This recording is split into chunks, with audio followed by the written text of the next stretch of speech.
Hello, welcome to another episode of the Vulcan build. It's definitely we're on that at the moment, but we've had a bit of a hiccup, and it's something that I wanted to talk about today. I didn't notice at the time, but I was reliably informed there is a fault with the wings on this kit. So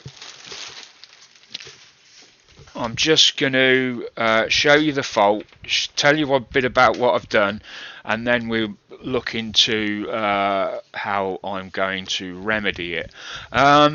So let's get that done.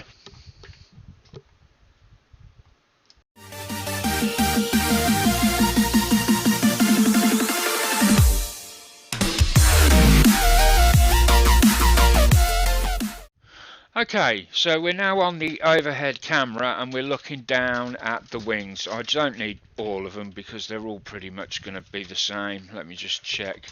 I am going to try and pick the one that's easiest to see, although they're all pretty bad on this one. But anyway, we'll have a look at this. So the problem with the wings is in this area here. Let me just bring it in. Now I am going to have to fiddle about with the camera a little bit. I have got a better camera now, so we should, and there we go, be able to lock in. And you can see you've got a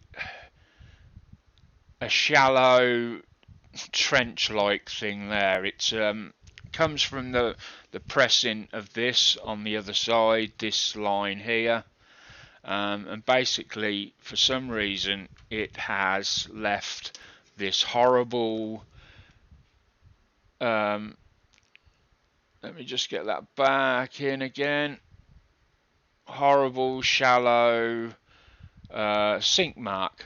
There you can see it. So yeah, so I checked, and yes, I've got it, and look, everyone else I've checked with has the same problem. So I emailed, let me just get that back in. I emailed Airfix, explained the problem, and they got in touch with me and said, what do you want us to, how do you want to progress? I will be honest, they answered very rapidly. Within 24 hours of me sending the first email, might even have been within 12 hours. And I replied and said, look, if what I've shown you is typical of all your kits, then there's no point sending me anything, because you know it's just pointless. But if what you've shown me is not typical of all your kits, then can you send me an upper and lower set of wings?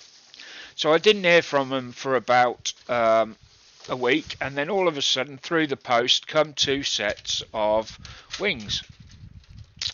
And upon taking them out, I immediately noticed that the problem that I had with the first set is still there.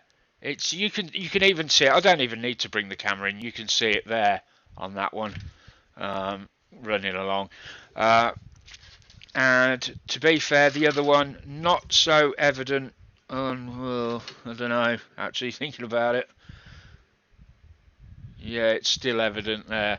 So, thanks to Airfix for sending me these, but they're the same. But it's fair enough. I've got a spare set. Should ever, I ever want to do anything that involves them wings, I'll be set. So, how to deal with it? Well, fortunately, because other people are ahead of me on the build, because I'm breaking it down into these episodes, I'm just going to use their method, and that's kind of what we're doing now. With broker, I haven't done any more. I haven't done any more on the cockpit, just to show you. I've also had an abscess on my tooth that went into my. Oh, it was horrible, and as a result, where is it now? Oh, there it is. It's in the first one I looked at. So there we have the cockpit. Still the same as the last time I showed you, I believe, but there we go. Beautiful. So this came along and we thought, you know what, it would be a good episode to sort of look at this. So the first thing we're going to do is tape off this area here so that we don't damage any of the other work going on around there. So I just need that tape.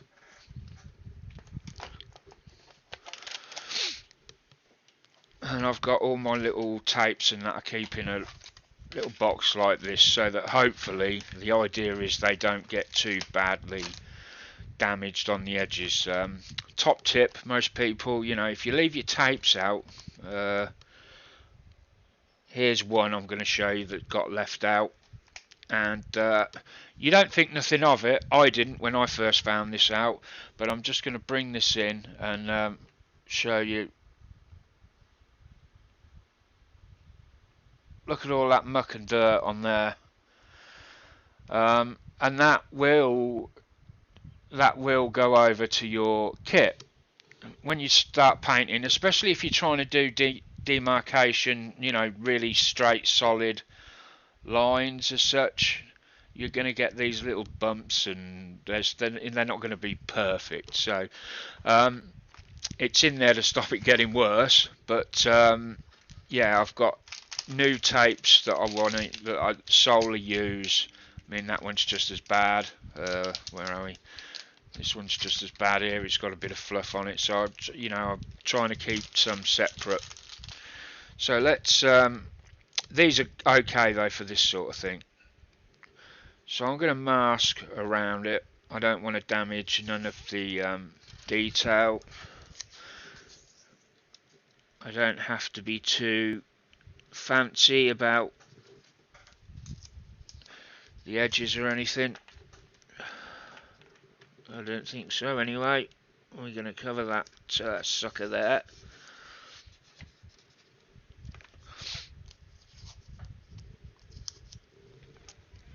And I can see we've got a bit of a sink line there as well, so we may as well treat that one and all. So we will lose a bit of a panel line there, but that will give me time to test this new panel scriber I bought from Modelcraft. I think it's about £7. It's got a tungsten. No, it's got a fixed carbide point, knurled handle for comfortable grip. Yes, okay. I've also got. I bought a load more paints yesterday to continue filling my my Tamiya paint sets. I got loads of them. I'll tell a lie. I bought about 20 yesterday. So I'm getting there slowly filling up everything. It's nice to get back to building again. I've had a dreadful few weeks. Oh, you know, if you ever get an abscess, oh man, they are so painful. Not nice at all.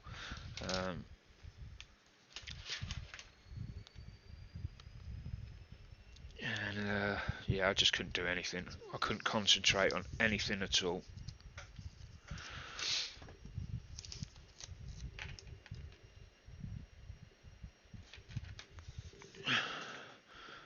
I think that's a bit close actually.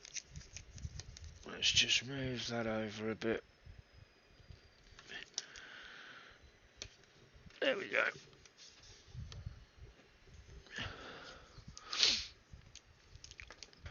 As I say, this will just protect the panel lines from getting filled in, or, you know, hopefully getting damaged while we're sanding down and stuff like that. Let's just try and minimise the damage. I'm sure we can all appreciate that. Now, if I think I've don't know. Come a bit too far there. I might have to. Just wondering. Yeah, I'm going to take these sprues off. At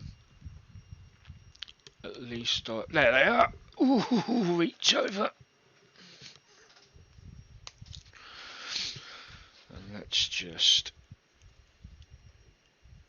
chop these suckers off.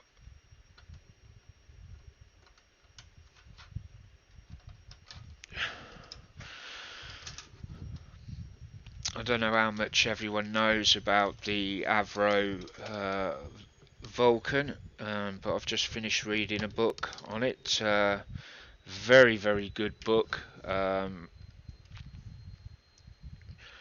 Just cut through these, and yeah, it outlines all the stuff that took place around the Falkland Wars. I don't know, some of you now probably not won't remember them, or might not even have heard of them if you're in a different country. Although it was quite a lot of news at the time, and yeah, it's very historic plane that was way beyond its, or they felt it was way beyond its capability. They were on about just before the Falklands conflict, they were just about to shut down the Vulcans. They'd reached their end of their life. The stresses on the hull that take part every time the Vulcan went up, they were becoming more and more problematic. It was just a very, very old bird, but she don't look it really. But and then of course the Falkland Islands was taken, and we'd got Margaret Thatcher in power at the time, and anyone that will remember Margaret Thatcher, she could be described as a Vulcan. She was, yeah, I think her nickname was the Iron Lady or the Iron Fist or something like that. And basically Argentina thought that Britain wouldn't respond. We were too far away, in their opinion, and we were too far away, and why would we want to bother with a little island like that? Well, they were monumentally wrong in that decision. So the plan was launched. We were going to go to war with them, and she sent the task force, and the RAF wanted in on it. They wanted to be able to do something as well. And I think it was Sir Michael Beetham. I might have got his name wrong. I apologise. He was it Beetham or Beecham? Not sure. He and some other people decided that they could, theoretically, it might be possible to get the bombing squadron over there, and it was like, wow, over 4,000 miles away, and they started training for it. At the time, nothing really was going to happen, but just in case. And anyway, one thing led to another, and they got the go ahead, and so they all flew out to the Ascension Islands where they based everything. And there was, so many things that you don't hear about in the news. They had no idea how difficult things were. For a start, they'd got a tiny little runway. Well, tiny compared to what they're used to, and the planes were that heavy. They would leave little dents in the runway surface where they'd been standing, and they'd have to get pulled or pushed out of that little rut they were in. They'd been caused by their weight before they could take off. and it's an amazing story. It's written by Roland White. It's called 607 Vulcan. I don't want to give too much away because it would ruin it for people that are going to read it. But yeah, it's phenomenal, and it just details everything. Just incredible, absolutely incredible what they do, and I highly recommend getting it. You can get it, I think, for three.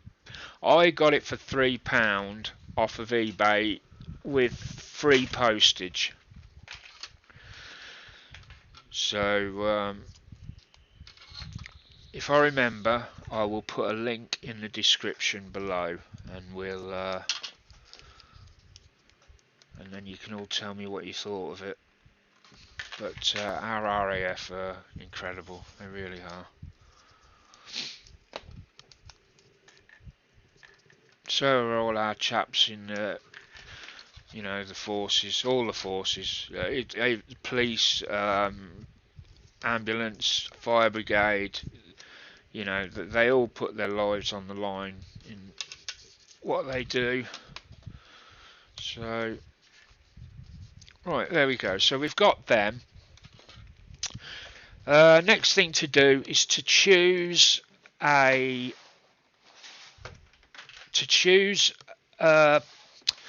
filler that we're going to be happy with. Now there are a few. I'm just getting the two main ones I use out now. If I can blasted well find there it is. So these are the two I use. Perfect Plastic Putty, which to be honest is the easiest to use, or Squadron Green.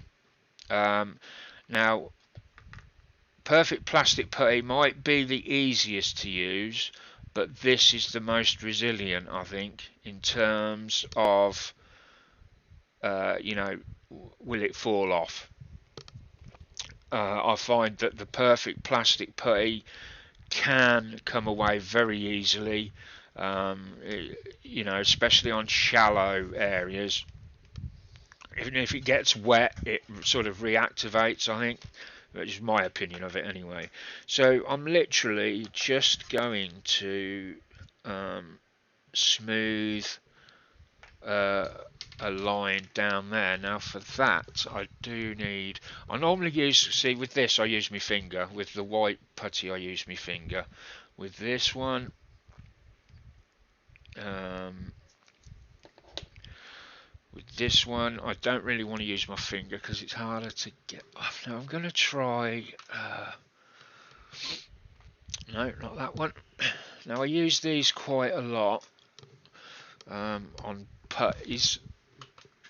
Now these rubber brushes I got off AK.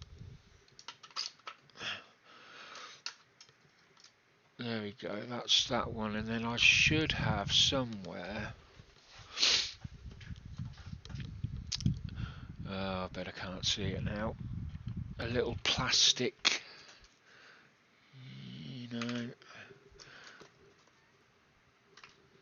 No, it's gonna be.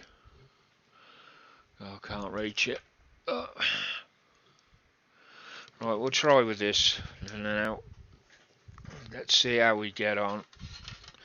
So if I spin it round, so I'm going to try and do it like this so you can see. So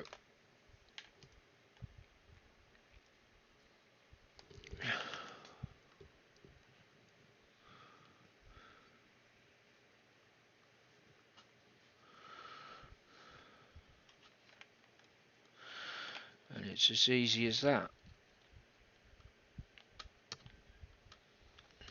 The only problem with this green stuff is it starts to dry ever so quickly. You can revive it with a Tamiya Tep, but the question is, do you really want to be putting that on there at the moment? I'm literally just filling it. I will sand it later on. So, you know, it is going to look a bit scruffy at the moment. I'm not worried about that. Just trying to keep it in focus. I haven't got my reading glasses on.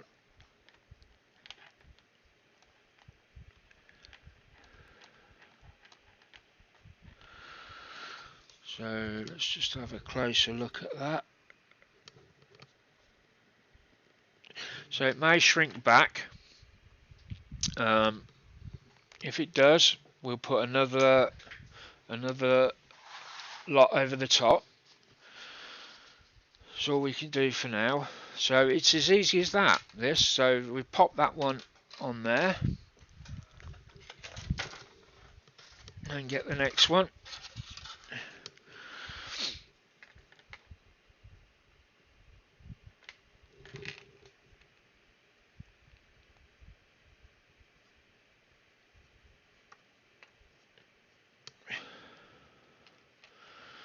It just goes in just like that, nice and smooth.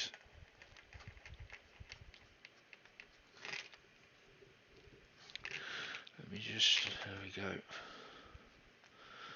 Like I say, it's not, you know, it's not the tidiest of finishes, but once it's sanded back, it'll be alright. And it's, like I say, it's a bit more resilient than the white stuff, in my opinion. I'm sure there's many that would disagree with me, but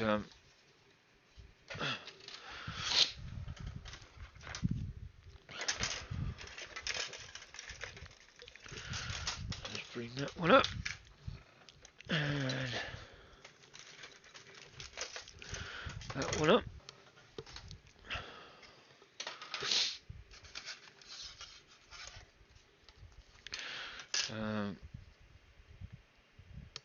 And just to show, in a second, on the last one,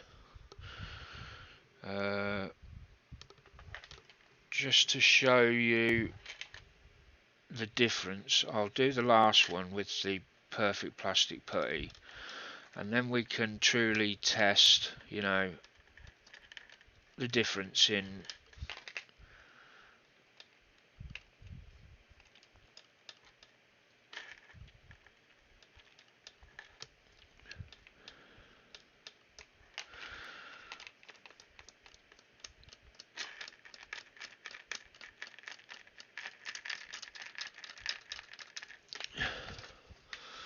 there we go. So this last one,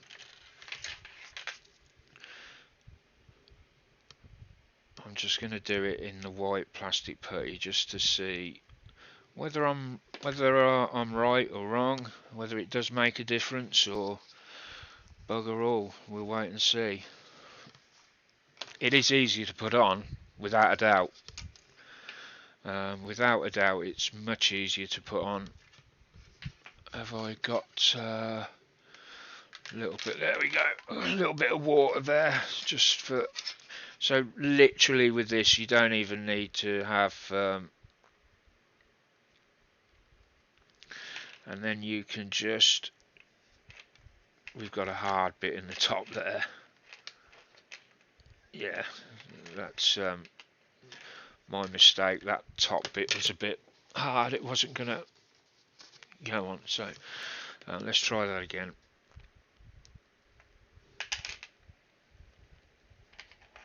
And then you literally just wipe it down like that.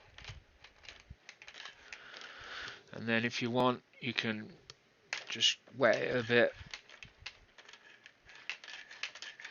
It's much neater.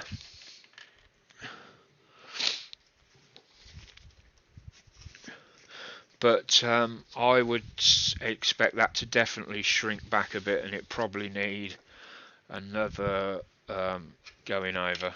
But where have I put the lid now? There it is. So there we go. There's our wings all done for now. I should have really gone round to check that there's no more. We've got a couple of dog hairs on there. They'll all need cleaning down thoroughly before they no, we're okay, I think. Just checking. We've got a couple of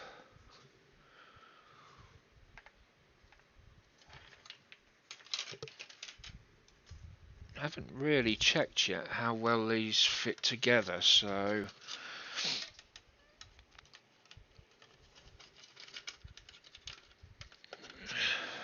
let me just, I don't know, I just need the other pieces, I think, to make this stable enough.